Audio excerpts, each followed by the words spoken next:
Hello, welcome to the last assignment. This should not be too hard. Here's some web page basics, and then I have a link to another video that I will send you in the class announcement on the week. But here's just some basics.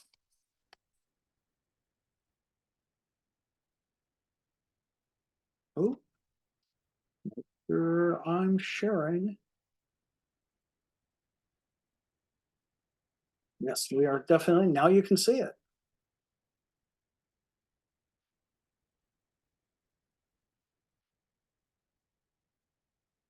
Basics of web design. It's a visual medium. Like everything else, it's the look that matters. Same basic rules. Reads from left to right, strong headlines, dominant pictures, good type. Keep your negative space to the outside like I have here. Use a grid pattern, and here is just some basic examples. Know what it is up front. Show how you show what you're working on, let them know what it is. Here I am on a personal page, Sights and Sounds and Chattanooga on the others. Simple, not too many colors. We did color contrast. Type, simple, 2 fonts, and consistent imagery and logos. Navigation, everything straight up and down. F shape is how to do it. Have your title and your buttons or links on top, main content here, and basic information down below. Visual hierarchy, again, big stuff up front, smaller stuff at the bottom. Keep the content short. Use that grid pattern, can't escape it, keeps everything neat and organized. Load time, tried to work with the size, file sizes before. Big files take a long time to download. If you ever see a website that takes a while, they didn't use the right file size. 72 dots an inch, small files, at least small memory wise, and check them out on a mobile device. Here's a short video. A CRM shouldn't weigh your budget down. It should lift your teams up. Navigate through the site. Here's not pretty, but it's good for basic organization. Hi, my name is Dave Andrews. Today I'm going to share with you a few rules of a good web page design.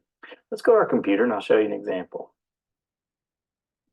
I have opened my website, which is daveandrews.org/products. And I'm going to show you what I think makes this site have a good design. First of all, I have a very clearly laid out menu, and it has rollover effects, if you'll notice that as well. That way, somebody who is... So you know who he is, and here's the links.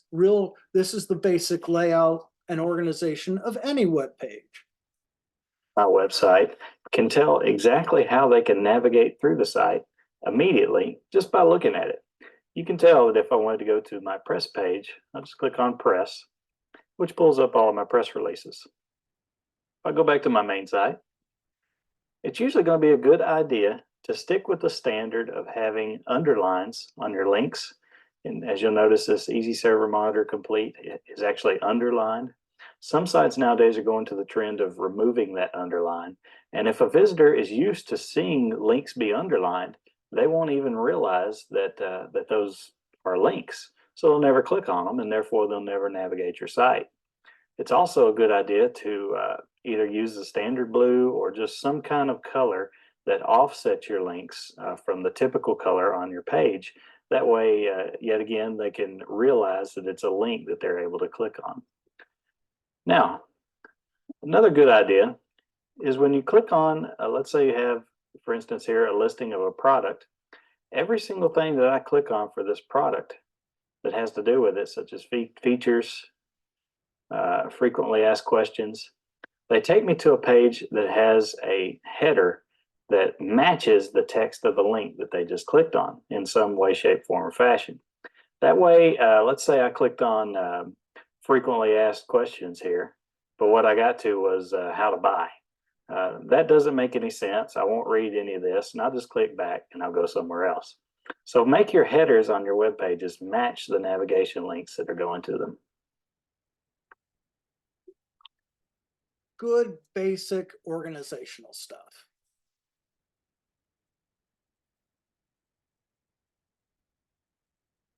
Page depth. Thinks of, again, links. Don't try to put everything on the page.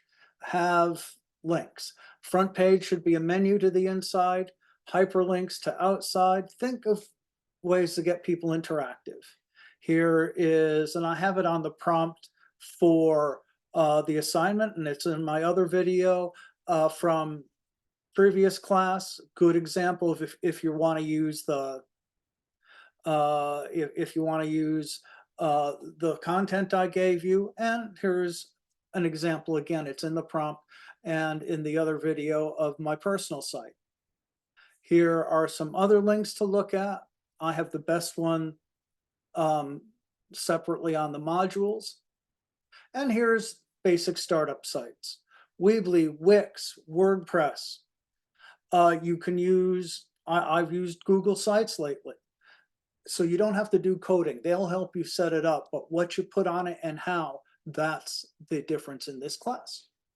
So that's what we're doing this week. And again, at the bottom here, we have some examples of sites from previous classes and a link to a really good how-to link that you can see yourself. You don't need to listen to me, blah, blah, blah. So that's the whole 9 yards. Thing is due next Monday at midnight. Have some fun. This is not as hard as it looks. I'll be around. I'll be in touch. And no final exam. That's the end of the class.